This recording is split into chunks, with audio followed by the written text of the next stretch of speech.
Hello प्यारे साथियों, तो कैसे हैं? उम्मीद करते हैं कि आप अच्छे होंगे। आज की क्लास हिंदी व्याकरण पर होने वाला है, तो वीडियो में शुरू से अंत तक बने रहिएगा। जो कि आज की क्लास आप करते हैं तो आपका 5 नंबर कन्फर्म हर क्लास में होगा, चाहे 12 में किसी भी क्लास में आपका 5 नंबर मिलेगा।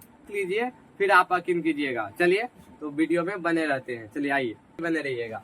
चलिए ऊपर में देख लीजिए क्या लिखे हैं, हिंदी व्याकरण। हाँ, आज की क्लास हिंदी देखते हैं। पहला हम जानेंगे कि वर्णमाला क्या होती है, जिसको हम इंग्लिश में हम अल्फाबेट कहते हैं। ठीक है, उम्मीद करते हैं कि आप समझ रहे होंगे। चलिए वर्णमाला को पहले समझते हैं, इसका डिफिनेशन क्या होता है। चलिए पढ़ते हैं। वर्णों के क्रमबद्ध समूह को वर्णमाला कहते हैं या कहते हैं। ठीक है, तो जैसे अब देखिए क्रमबद्ध का मतलब क्या हुआ। क्रमबद्ध का मतलब होता है जैसे कि हम क ख लिखते हैं, जैसे कि क ख ग लिखते हैं ना, ग लिखते हैं, अंग लिखते हैं, ऐसे लिखते हैं, क्रम से लिखते हैं कि पहले नंबर पर 1, दूसरे नंबर पे ये होगा, तीसरे नंबर पे ये होगा। ठीक है, हम ये तो नहीं करते हैं, हम ये नहीं करते हैं ढ को पहले लिख देंगे, नहीं, ऐसा नहीं करते। और इसी क्रम को हम क्या कहते हैं, वर्णमाला कहते हैं। ठीक है, तो चलिए अब बात करते हैं हिंदी वर्णमाला में कितने वर्ण होते हैं।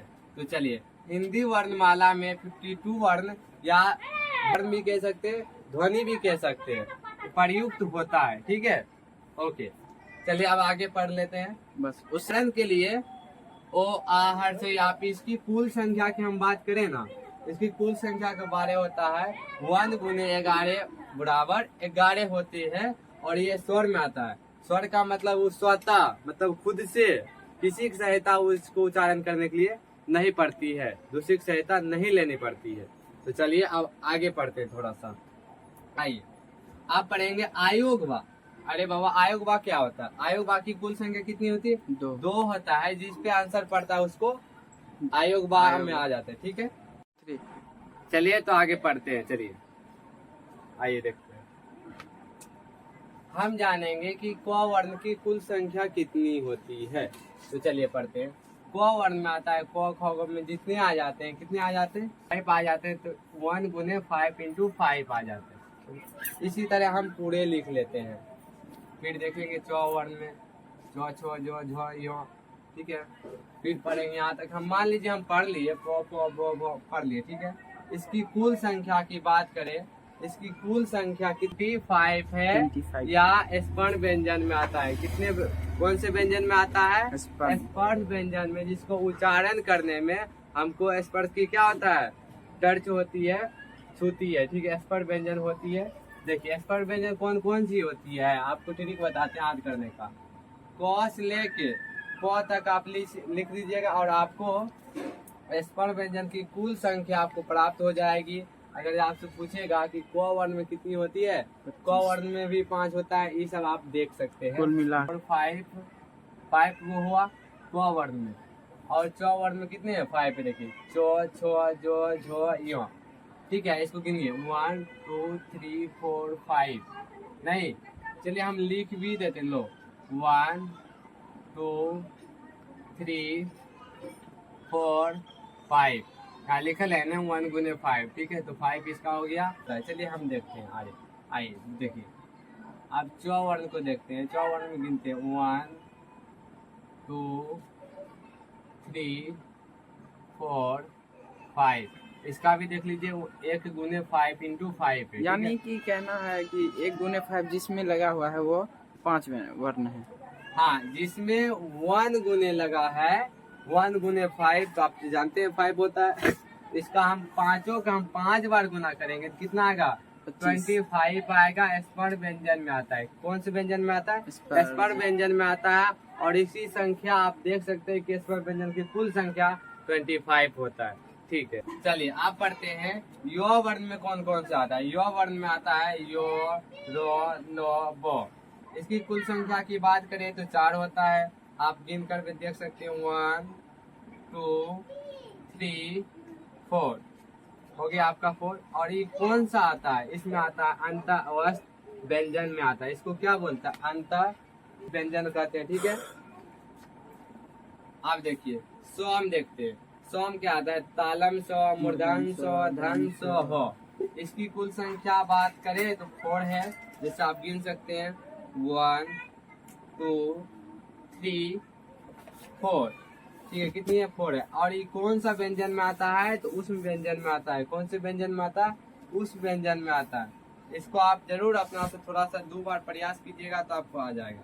चलिए आप दूसरा देखते हैं। दूसरा की बात करें, ये क्या है? संयुक्त व्यंजन। संयुक्त व्यंजन की संख्या हम देखते हैं क्या होता है? 1 2 3 4। कितने होते हैं? 4 होते हैं। संयुक्त व्यंजन में कौन कौन से होते हैं आप यानी देख सकते हैं। 1 गुना 4 जिसमें हो हाँ। वो 4 व्यंजन होता है। ठीक है, आप पढ़ते हैं। देखिए विसर्ग वाला, विसर्ग वाला जितने भी आता है वो आता है द्विगुण व्यंजन में। कौन सी में आता है? द्विगुण व्यंजन में आता है। ठीक है, हमने आपसे शुरू में बात किए थे कितने होते हैं? 52 होते हैं। तो 52 कैसे होता है? चलिए हम देखते हैं क्या 52 पूरा या नहीं पूरा है। चलिए देखते हैं। पहले तो गिनते हैं 100 वर्ण में कितने होता था?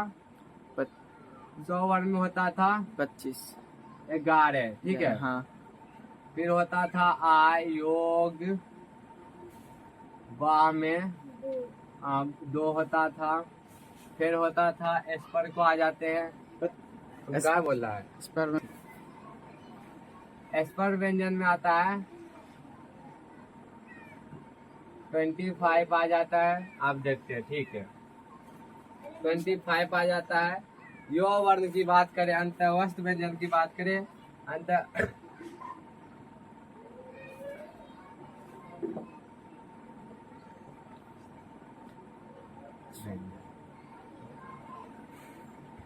कितने आता है इसमें? हाँ, हम तो लिख ही दिए। और इसमें आ जाता है कितने? आ जाता है 4 आ जाता है। फिर उसके बाद देख लीजिए 4 आ जाता है। फिर हाँ, संयुक्त व्यंजन में भी 4 आता है। युक्त व्यंजन में भी 4 आता है। फिर देख लेते हैं द्विगुण में भी कितने आता है? 2 आता है। द्विगुण में कितने आता है? द्विगुण में कितने आता है? 4 आता है। तो चल उसमें व्यंजन छूट गया क्या? आप चलिए इसको जोड़ते हैं। आप चलिए इसमें आप चलिए इसको जोड़ते हैं। इसको जोड़ेंगे 1 और 2 3 3 5 8 8 4 कितने हो जाएगा? 12 12 4 16 16 4 20 20 2 22 22 1 2 3 3 3 2 5। हो गया 52 हो गया। तो चलिए आज की क्लास यहीं तक रखते हैं। आपको थोड़ी सी भी आपको अच्छी लगी हो तो आप वीडियो को शेयर कर सकते हैं। और हाँ, वीडियो को एक बार समझ में नहीं आ रहा है, इसको 2 बार जरूर देखिए। आपको 2 बार या 3 बार जितना, वैसे तो उम्मीद करते हैं कि आपको एक ही बार में समझ में आ गया होगा। नहीं आया तो इसको 2 बार देखिएगा। हो सकता है कि व्हाइट बोर्ड के कारण आपको सही से नहीं दिख रहा है, इसको दोबारा आप देख लीजिएगा। तो चलिए मिलते हैं अगले वीडियो में, तब तक के लिए धन्यवाद।